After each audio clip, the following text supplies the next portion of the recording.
I can think of a game that involves you untying me and me choking you out. Is that something we can do? She is taken aback by his suggestion. She blushes and offers him a smirk. Oh, Hiro. Cool your jets. Hotshot.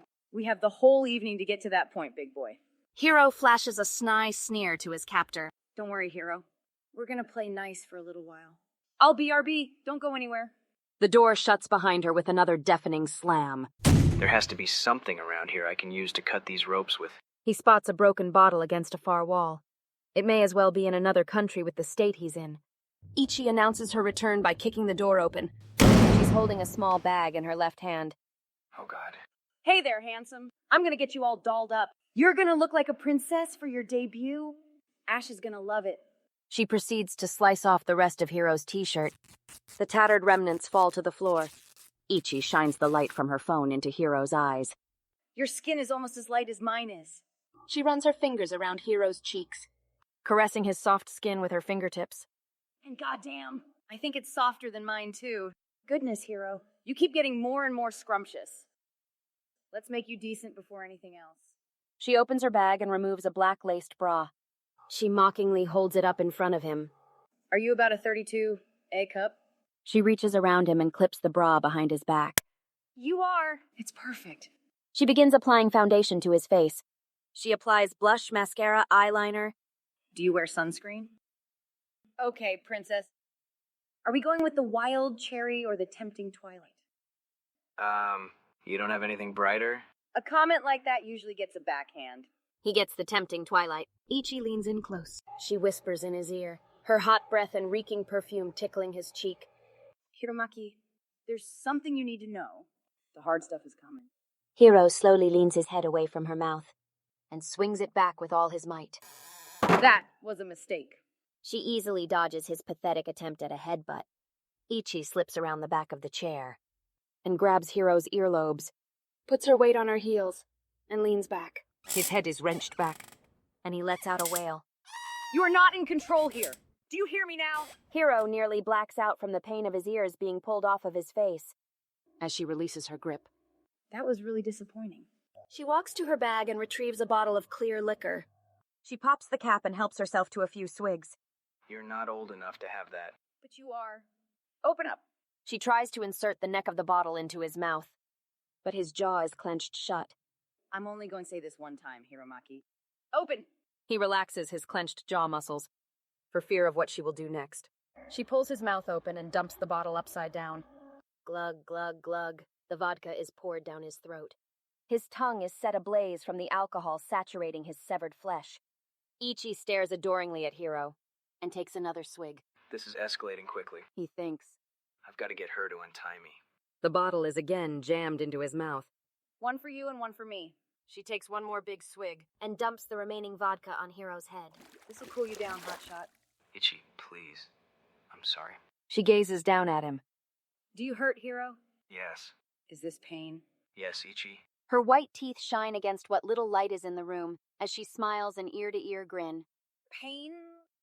Allow me to introduce you to pain. The bottle hits the floor with a crash, and Ichi begins unbuttoning her shirt. Students file out of the building as the school bell sings its last song for the day. Ash hasn't heard from his protege in almost 24 hours. The last time they'd gone that long without touching base was when Hiro was sick with fever and pretty much slept for 3 days straight.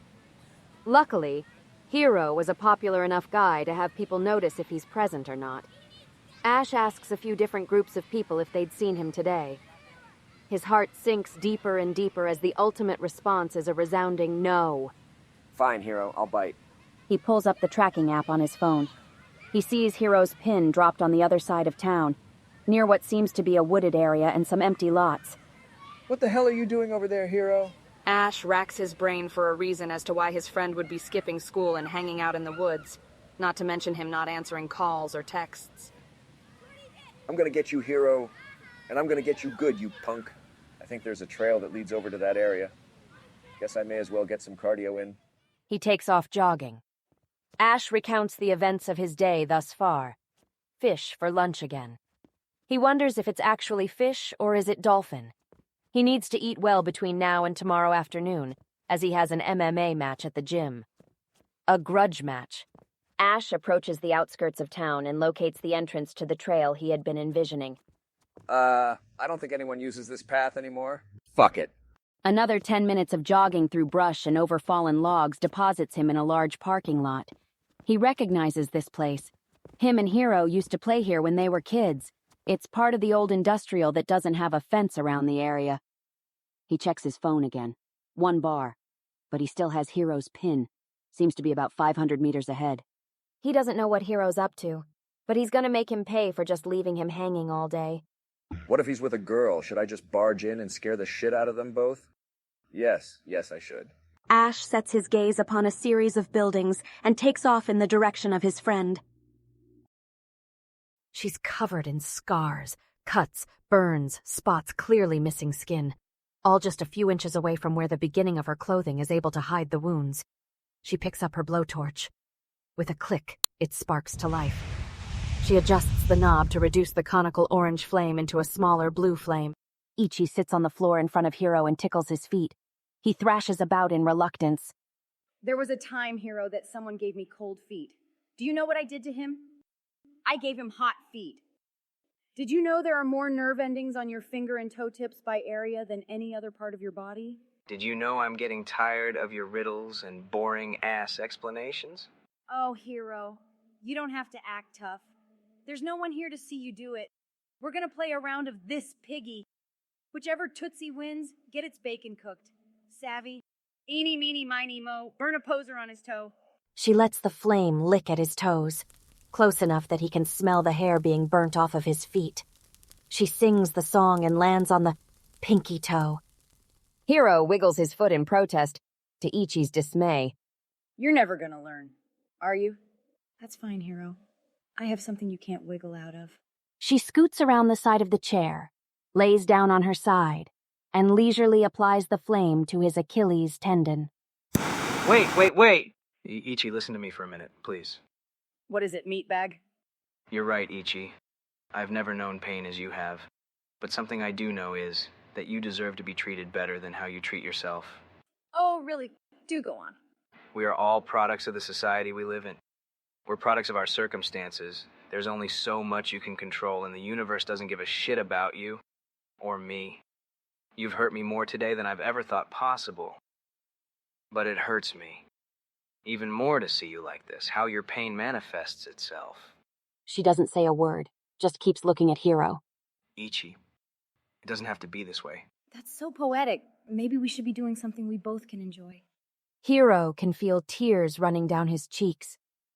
Ichi gently wipes them with the back of her hand, and she retrieves another bottle from her backpack, this one with something brown in it. She takes a sip and replaces the cap. She extends her left arm out and places the tip of the torch beneath her bicep. Hiro looks on as her skin begins to sizzle and then crackle. Her breath quickens and she begins to shake. Stop it, Ichi. Stop it, Ichi! She slowly removes the flame from her flesh and turns off the torch. After taking a deep breath, she retrieves the bottle and dumps it on her own freshly scorched flesh. She bellows out, Hiro, that really hurt. Her lip quivers as she stands there, motionless. Tears begin to roll down her face. Another swig, and she grabs his chin. Open up, big guy. Here comes the choo-choo. What is that? Is that gasoline? Yeah, it may as well be. She digs her claws into his golden locks and pulls his head so he's looking her in the face. She comes face to face with Hiro. He can see her analyzing him, her eyes darting back and forth. Fuck you! Hiro is nearly tipped backwards when she throws his head away from her. Next thing he knew, he saw the light from the doorway and watched the door slam again. Her footsteps echo as she stomps down the hallway. Was it something I said?